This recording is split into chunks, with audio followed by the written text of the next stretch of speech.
Shalom, Yahawah, Barak. First and foremost, I want to give all praise, honor, and glory to Yahawah, Bahashem, Yahweh Shai, Waha, Kwadash, and double honors to the elder apostles and the teachers over at GMS that have been bringing out this 100% truth for the last 30 plus years.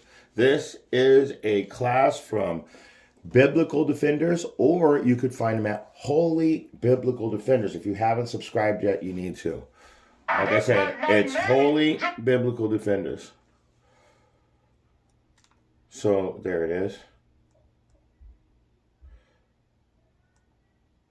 So right there, you can find this class in its entirety at IUIC Precept Package Teach It's Disrespectful to Call On. And the rest of it says the name. So, you can look it up, Biblical Defenders. There's his thumbnail. And with that being said, let's go ahead and get started. Give me that Exodus 6. We got Exodus 4 and 6. Let me get that.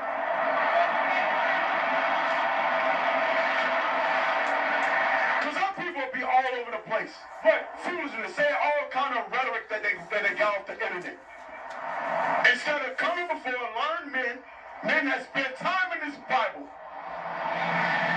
to answer the questions, to teach our people their nationality, to teach their people how to build themselves up. Read. It's the book of Exodus, chapter 6 and verse 3. And I appeared unto Abraham, unto Isaac, and unto Jacob, by the name of the God Almighty. By the name of the God Almighty. The name of the God Almighty. Al-Shaddai, the great demon-like power. You have no idea of the terror, the God that we serve, the King of terrors, what he's capable of. But you want to play with him, and you want to call him by his name. Disrespectful Negro.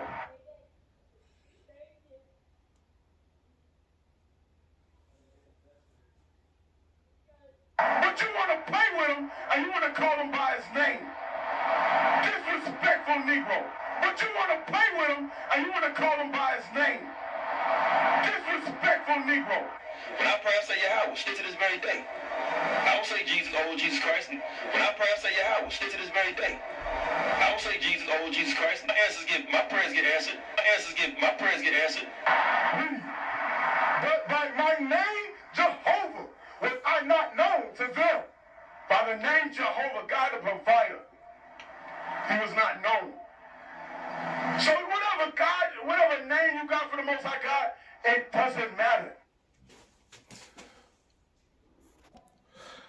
All right, you heard it with your own ears. It's disrespectful to call him by his name. So that's where we're going to start today. It's disrespectful to call him by his name. And you guys heard it right there. So let's just let's isolate that, and let's go with let's start with Proverbs chapter 18, and we're going to go right to the point in verse 10. The name of Yahawah is a strong tower. The righteous runneth into it and is safe. So wait a second. It's saying that his name is a strong tower, and the righteous are going to run to it and they're safe. So I'm trying to figure out, well, we shouldn't call on that name. It's disrespectful. You know what? Let's get it also in Sirach too.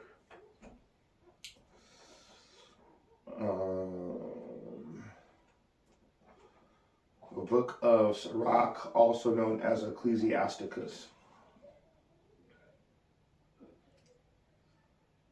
Okay.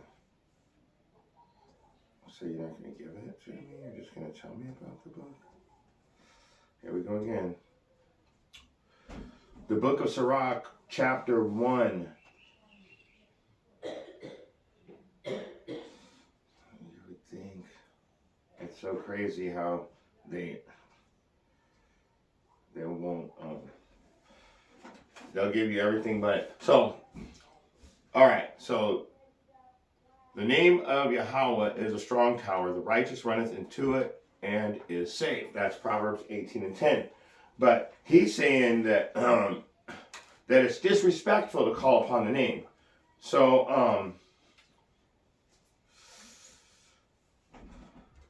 I want to show you something. It's going back to Ecclesiasticus chapter 1.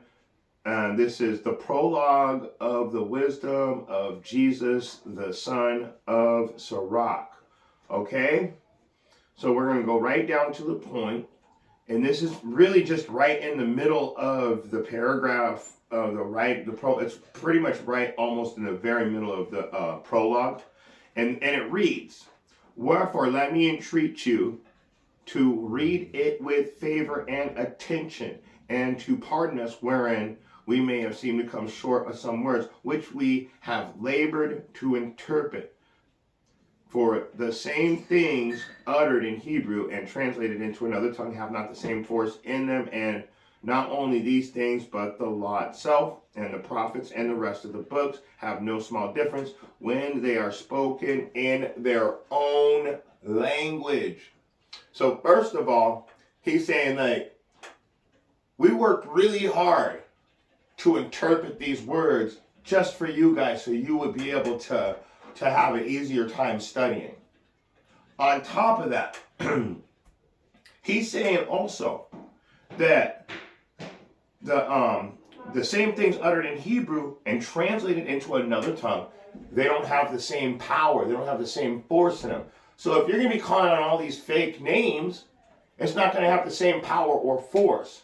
So how is it that in Proverbs we're going to be calling Yahawah is a strong tower and we're running to him, right? His name is a strong tower and we're running to it. But we can just say any name. You know what? Let's go. Let's jump around a little bit. Let's go to the book of Baruch, chapter 3. Verse 7 and 8, because also, let's just read 7. And the 8 is just proving the time frame, but 7 is actually telling us exactly what's going to happen in this day and age. And what does it say? And for this cause, this is Baruch 3 and 7, and for this cause thou hast put fear in our hearts, that to the intent that we should call upon thy name. Well, it's disrespectful, according to this guy, to call upon the name. And praise thee in our captivity, for we have called to mind all the iniquity of our forefathers that have sinned before thee. So, like I said, we're going to be calling on that name in this day and age. So when you go to the next verse, it kind of proves the time frame that we're living in right now. Go to Baruch 3 and 8. Behold, yet this day we in our captivity, where thou hast scattered us for reproach and a curse, and to be subject to payments according to all the iniquities of our fathers which have departed from Yahawah our power. So what does it say? Yet this day in our captivity. What are we doing? Well, we're not captives. We're free. Everybody likes to pretend that until you can't afford to pay a bill. Then you start scrambling because they'll take your stuff away if you don't pay. And we all know that that's the truth. But let's keep going. So we also know that he's going to put his fear in our hearts. That means he's going to bring back to mind the ordinances, the statutes, the direct commands, the laws. And we know at this day and age, just seeing them, it should have you in the house of mourning, not in the house of mirth. In other words, it should have you praying and crying out and begging for mercy, begging for forgiveness, begging to be out of this captivity. Yet this day in our captivity. So when he put that fear back in our hearts, he's literally putting the remembrance of who we are. And what that does is that's the part where we call to mind the iniquities of our fathers that have sinned before thee. Why? Because we realize that we're doing wrong. So anyways, let me keep going. Let's jump around a little bit more. Let's go to Revelation chapter 7. We don't really have to make this long. I got a whole bunch of precepts though, so I'll decide whether we're just going to go through them. We'll just, we'll stop when we find a good spot, I guess. Revelation chapter 7. And let's go to the point, and it's in verse 4. And I heard the number of them which were sealed, and there were sealed 144,000 of all the tribes of the children of Israel. Wait. Revelation 7 and 4. And so, and there were sealed 12,000 from each tribe.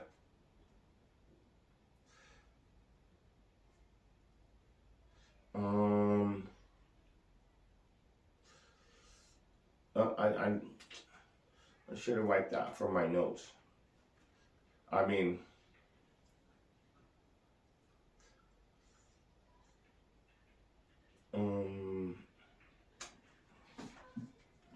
hold on. Revelation 7 and 4 cross references.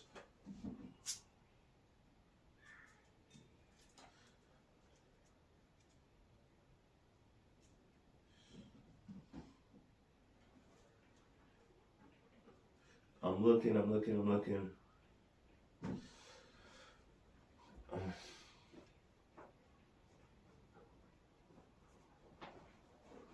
There it is. Revelation 14 and 1. And this is in the NIV. So it can back up what I just, because I don't want you guys to think that I'm trying to squeeze something together. So I had to get this cross-reference right now to make sure you understand when it talks about, I heard a number of them which were sealed. So what were they sealed? So listen carefully to Revelation 14:1 in the NIV. Then I looked, and behold, the Mount Zion on Salakia. Revelation 14:1. Then I looked, and behold, on Mount Zion stood the Lamb, and with him 144,000 who had his name and his father's name written on their foreheads. So in other words, in our mind, we have the correct name. In our mind, he has put the correct name and sealed it in our minds. That's why no one can change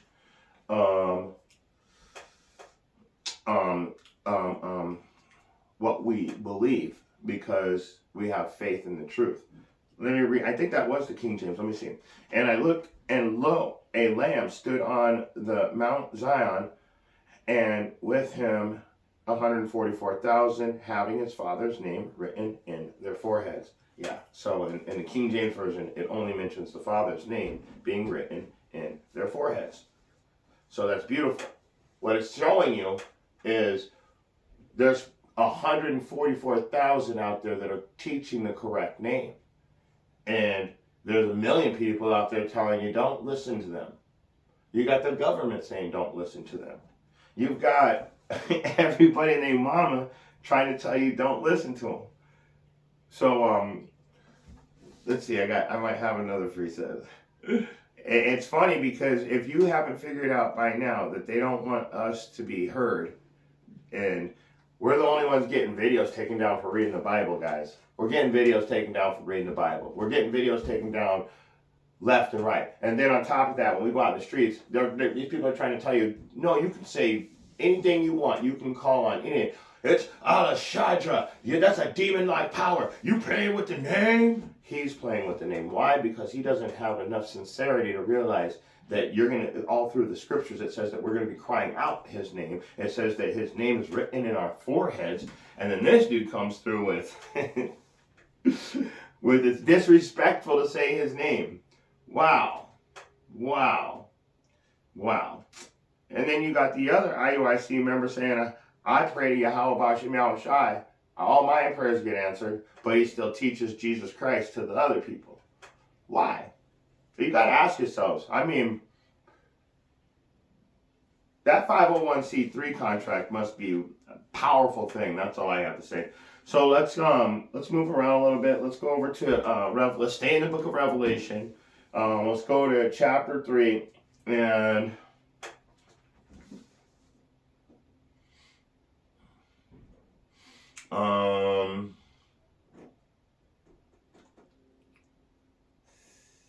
I'm going to start at verse 10. And because thou hast kept the word of my patience, I also will keep thee from the hour of temptation, which shall come upon all the world, to try them that dwell upon the earth. And the reason why I'm bringing this out is because it says that the people that are doing his works correctly, according to the way he wants them done, are going to be kept from the hour of temptation. That's beautiful. The rest of the people, they're going to have to what? He's going to try them that dwell upon the earth. So if you're running from judgment now, you might as well stop, face the music, and get your life together, because the judgment that's coming after it's all said and done, when you see Yahawah in the sky, it's going to be too late. And you guys are like saying, "Oh, we're here," and say, "Oh, look, it's Jesus." I'll be surprised if he lets you get that whole ass word out of your mouth before he pow strikes you down. Verse 11, behold, I come quickly. Hold fast which thou hast, that no man take thy crown. Hold on to this name. Hold on tight. They got people out there getting paid to tell you it's disrespectful not to say his name. The name was not determined according to Nate. Now you got the other IUIC member praying in the name. Nate was teaching the name. Now the name's not determined. This guy says it's disrespectful to even say the name because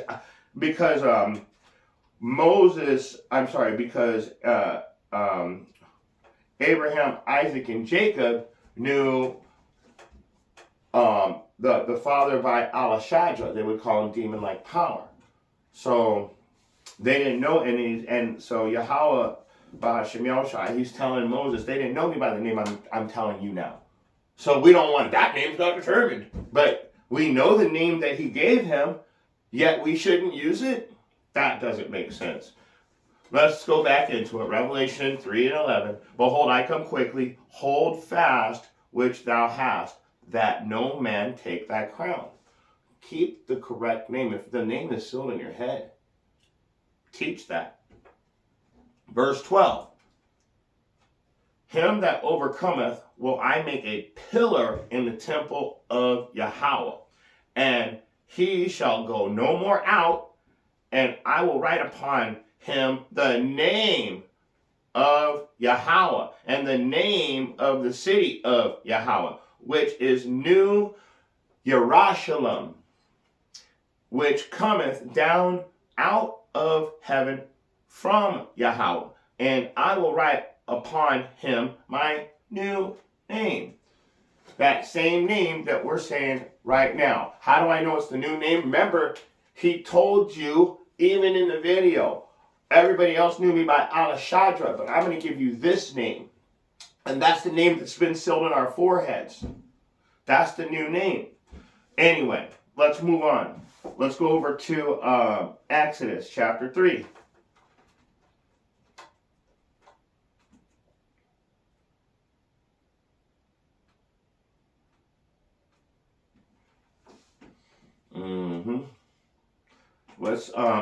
Exodus chapter 6. I apologize.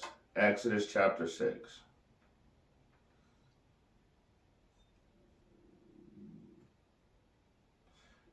And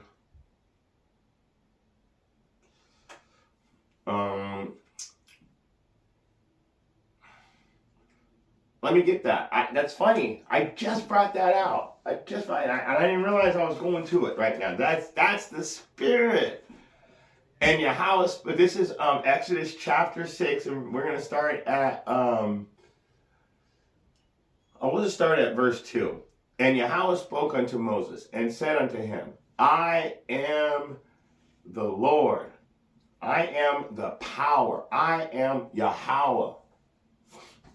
And I appeared unto Abraham, unto Isaac, and unto Jacob by the name Alashadra, which means demon-like power.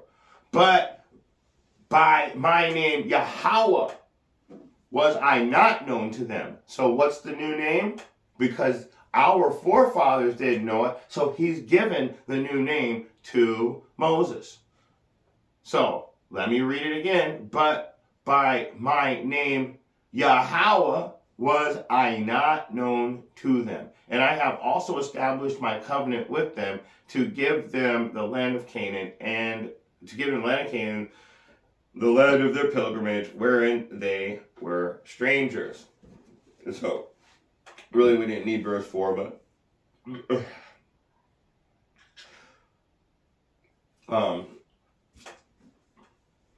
he's gonna fulfill his prophecies in that. Then yeah, so we are gonna get our land back eventually. But the point is, I read a little too far, so let's go back to the point. I appeared unto Abraham, unto Isaac, and unto Jacob by the name Alashajah. He never told them the name Yahawah. So Yahawah is a new name that was given to Moses. Let's move on. Psalms. Let's go to the book of Psalms. And we're going to go to chapter 85.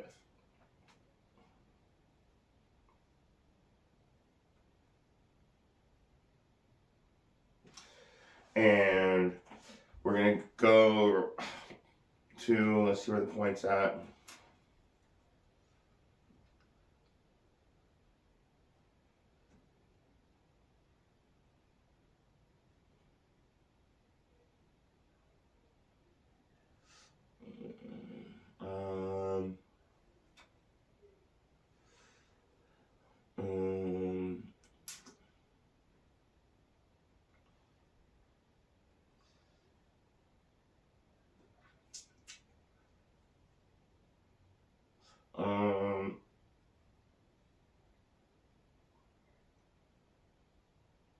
I'm not going to bring that one out because it kind of goes into something else.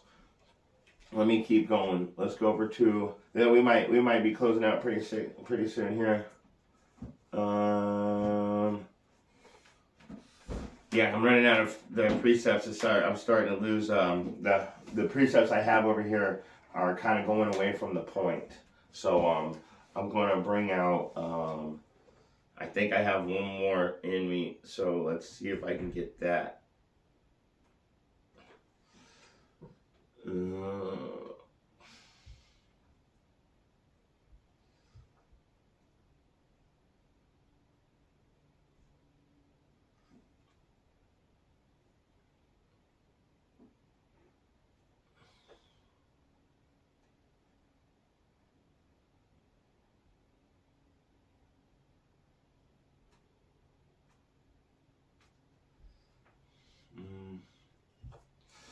Nope. Okay, so going back over to I wanted to, I guess that's it. We're probably gonna have to close out.